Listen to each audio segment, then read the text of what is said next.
ओम श्री बृहस्पताय नमः।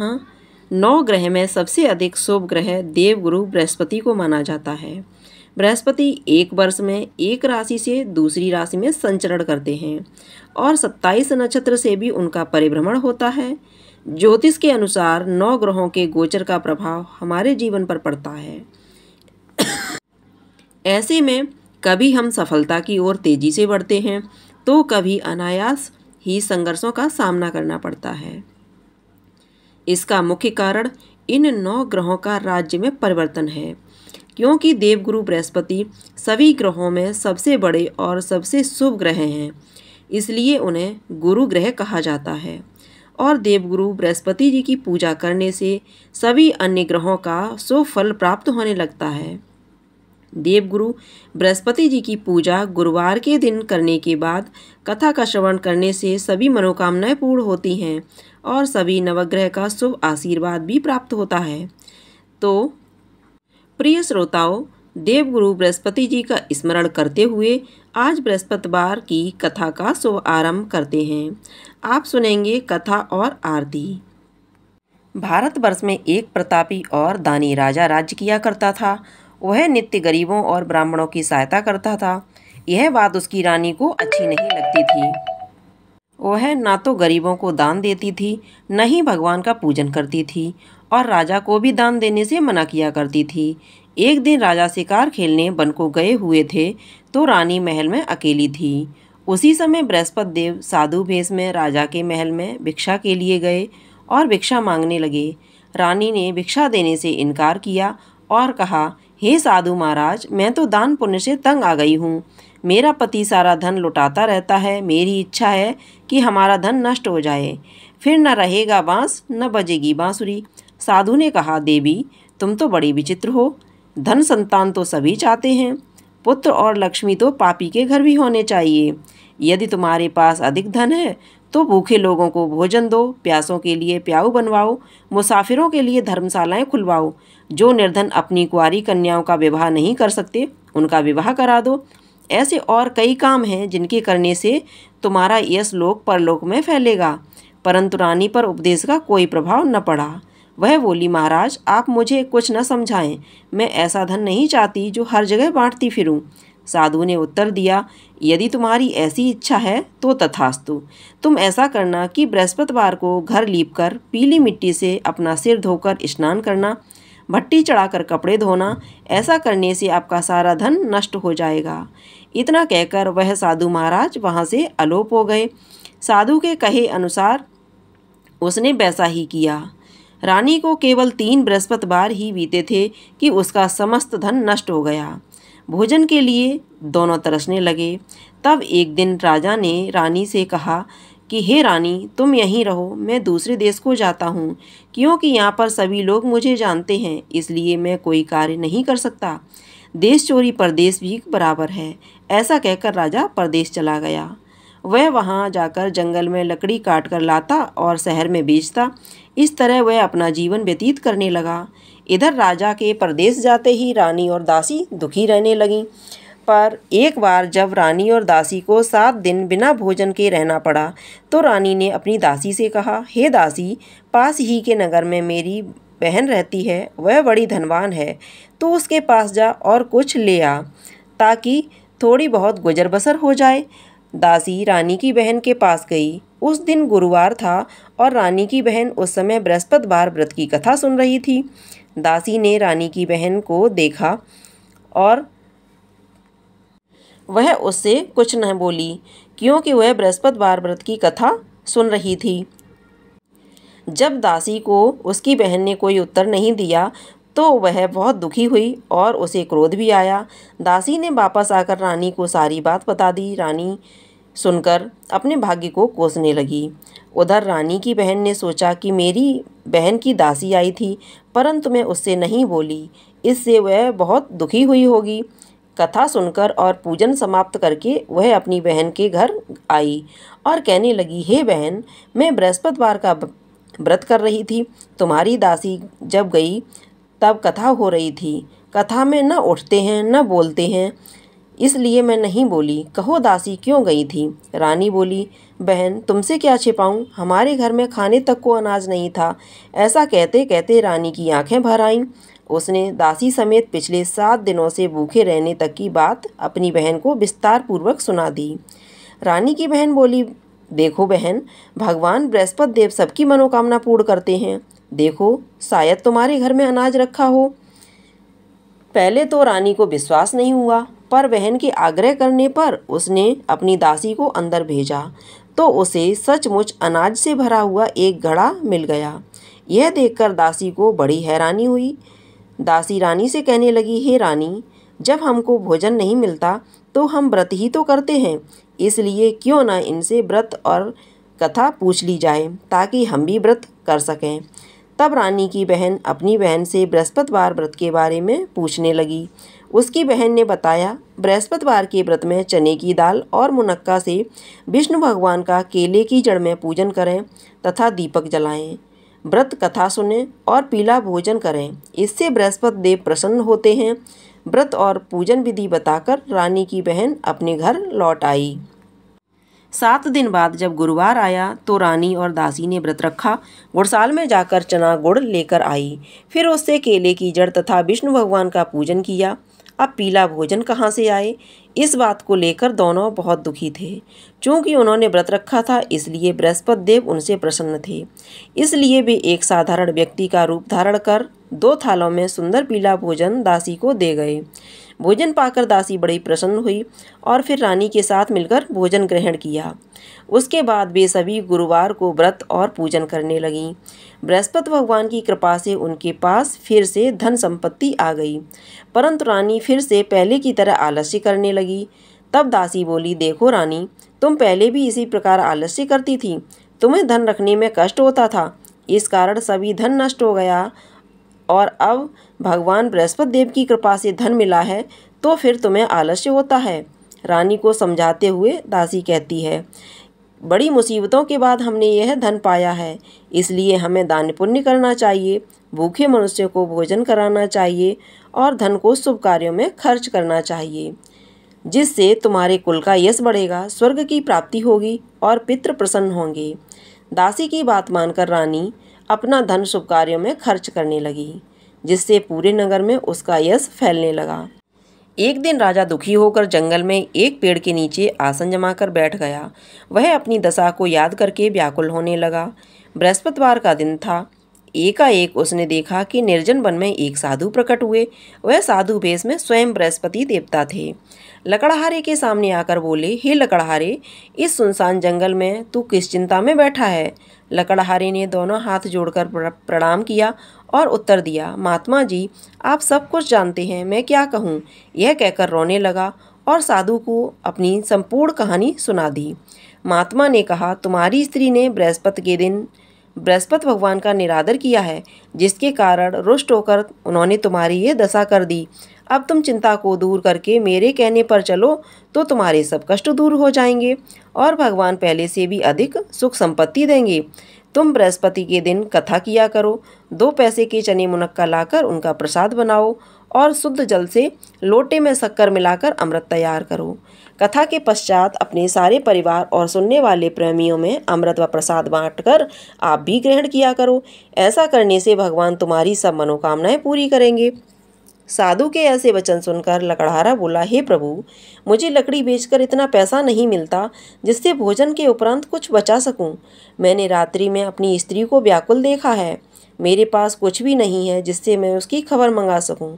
साधु ने कहा, हे लकड़हारे, तुम किसी बात की चिंता मत करो। बृहस्पति के दिन तुम रोजाना की तरह लकड़ियाँ लेकर शहर को जाओ। तुमको रोज से दुगना धन प्राप्त होगा, जिससे तुम भली भांति भोजन कर लोगे तथा बृहस्पति देव की पूजा का सामान भी आ जाएगा। इतना कहकर साधु अंतर्ध्यान हो गए। धीरे धीरे समय व्यतीत होने पर फिर वही बृहस्पतिवार का दिन आया। लकड़हारा जंगल से लकड़ी काटकर किसी शहर में बेचने गया। उसे उस दिन से अधिक पैसा मिला। राजा ने चना गुड़ आदि लाकर गुरुवार का व्रत किया। उस दिन से उसके सभी कलेश दूर हुए, परंतु जब दोबारा गुरुवार का दिन आया तो बृहस्पतिवार का व्रत करना भूल गया। इस कारण बृहस्पति भगवान नाराज हो गए। उस दिन उस नगर के राजा ने विशाल यज्ञ का आयोजन किया तथा शहर में यह घोषणा करा दी कि कोई भी मनुष्य अपने घर में भोजन न बनावे, न आग जलावे, समस्त जनता मेरे यहाँ भोजन करने आवे। इस आज्ञा को जो न मानेगा उसे फांसी की सजा दी जाएगी। इस तरह की घोषणा संपूर्ण नगर में करवा दी गई। राजा की आज्ञा अनुसार शहर के सभी लोग भोजन करने गए, लेकिन लकड़हारा कुछ देर में पहुंचा, इसलिए राजा उसको अपने साथ घर ले गए और ले जाकर भोजन करा ही रहे थे तो रानी की दृष्टि उस खूंटी पर पड़ी जिस पर उसका हार लटका हुआ था। वह वहां पर दिखाई न दिया। रानी ने निश्चय किया कि मेरा हार इस मनुष्य ने चुरा लिया है। उसी समय सिपाहियों को बुलाकर उसको जेलखाने में डलवा दिया। जब लकड़हारा जेलखाने में पड़ गया और बहुत दुखी होकर विचार करने लगा कि न जाने कौन से पूर्व जन्म के कर्म से मुझे यह दुख प्राप्त हुआ है, और उसी साधु को याद करने लगा जो कि जंगल में मिला था। उसी समय तत्काल बृहस्पति देव साधु के रूप में प्रकट हुए और उसकी दशा को देखकर कहने लगे, अरे मूर्ख, तूने बृहस्पति देव की कथा नहीं करी, इसी के कारण तुझे दुख प्राप्त हुआ है। अब चिंता मत कर, बृहस्पतिवार के दिन जेलखाने के दरवाजे पर 4 पैसे पड़े मिलेंगे, उनसे तू बृहस्पति देव की पूजा करना, तेरे सभी कष्ट दूर हो जाएंगे। बृहस्पति के दिन उसे 4 पैसे मिले पड़े। लकड़हारे ने कथा कही। उसी रात्रि को बृहस्पति देव ने उस नगर के राजा को स्वप्न में कहा, हे राजा, तुमने जिस आदमी को जेलखाने में बंद कर दिया है वह निर्दोष है, वह राजा है, उसे छोड़ देना। रानी का हार उसी खूंटी पर लटका है। अगर तू ऐसा नहीं करेगा तो मैं तेरे राज्य को नष्ट कर दूंगा। इस तरह रात्रि के स्वप्नों को देखकर राजा प्रातःकाल उठा और खूंटी पर हार देखकर लकड़हारे को बुलवाकर क्षमा मांगी तथा लकड़हारे को योग्य सुंदर वस्त्र आभूषण देकर विदा कर दिया। बृहस्पति देव की आज्ञा अनुसार लकड़हारा अपने नगर को चल दिया। राजा जब अपने नगर के निकट पहुंचा तो उसे बड़ा आश्चर्य हुआ। नगर में पहले से अधिक बाग, तालाब, कुएं तथा बहुत सी धर्मशालाएं, मंदिरात बन गई हैं। राजा ने पूछा, यह किसका बाग और धर्मशाला है? तब नगर के सब लोग कहने लगे कि यह सब रानी और बांदी के हैं। तो राजा को आश्चर्य हुआ और गुस्सा भी आया। जब रानी ने यह खबर सुनी कि राजा आ रहे हैं तो उन्होंने बांदी से कहा, हे दासी, देख राजा हमको कितनी बुरी हालत में छोड़ गए थे। हमारी ऐसी हालत देखकर वह लौट न जाएं, इसलिए तू दरवाजे पर खड़ी हो जा। आज्ञा अनुसार दासी दरवाजे पर खड़ी हो गई। राजा आए तो उन्हें अपने साथ घर में ले लाई। तब राजा ने क्रोध करके अपनी रानी से पूछा कि यह धन तुम्हें कैसे प्राप्त हुआ है? तब उन्होंने कहा, हमें यह सब धन बृहस्पति देव के व्रत के प्रभाव से प्राप्त हुआ है। राजा ने निश्चय किया कि 7 रोज बाद तो सभी बृहस्पति देव का पूजन करते हैं, परंतु मैं रोजाना दिन में 3 बार कहानी किया करूँगा। अब हर समय राजा के दुपट्टे में चने की दाल बंधी रहती तथा दिन में 3 बार कहानी कहता। एक रोज राजा ने विचार किया, चलो अपनी बहन के यहाँ हो आवे। इस तरह निश्चय कर राजा घोड़े पर सवार हो अपनी बहन के यहाँ को चलने लगा। मार्ग में उसने देखा कि कुछ आदमी मुर्दे को लिए जा रहे हैं। उन्हें रोककर राजा कहने लगा, अरे भाइयों, मेरी बृहस्पति देव की कथा सुन लो। वे बोले, लो हमारा आदमी मर गया है, इसको अपनी कथा की पड़ी है। परंतु कुछ आदमी बोले, अच्छा कहो, हम तुम्हारी कथा भी सुनेंगे। राजा ने दाल निकाली और जब कथा आदि हुई थी कि मुर्दा हिलने लग गया, और जब कथा समाप्त हो गई तो राम राम करके मनुष्य उठकर खड़ा हो गया। आगे मार्ग में उसे एक किसान खेत में हल चलाता मिला। राजा ने उसे देखा और उससे बोला, अरे भैया, तुम मेरी बृहस्पतिवार की कथा सुन लो। किसान बोला, जब तक मैं तेरी कथा सुनूंगा तब तक मैं 4 हरैयाँ जोत लूँगा, जा अपनी कथा किसी और को सुनाना। इस तरह राजा आगे चलने लगा। राजा के हटते ही बैल पछाड़ खाकर गिर गए तथा किसान के पेट में बड़ी जोर का दर्द होने लगा। उस समय उसकी माँ रोटी लेकर आई। उसने जब यह देखा तो अपने पुत्र से सब हाल पूछा और बेटे ने सभी हाल कह दिया। तो बुढ़िया दौड़ी दौड़ी उस घुड़सवार के पास गई और उससे बोली, मैं तेरी कथा सुनूंगी, तू अपनी कथा मेरे खेत पर चलकर ही कहना। राजा ने बुढ़िया के खेत पर जाकर कथा कही, जिसके सुनते ही बैल उठ खड़े हुए तथा किसान के पेट का दर्द भी बंद हो गया। राजा अपनी बहन के घर पहुंचा। बहन ने भाई की खूब मेहमानी की। दूसरे रोज प्रातःकाल राजा जगा तो वह देखने लगा कि सब लोग भोजन कर रहे हैं।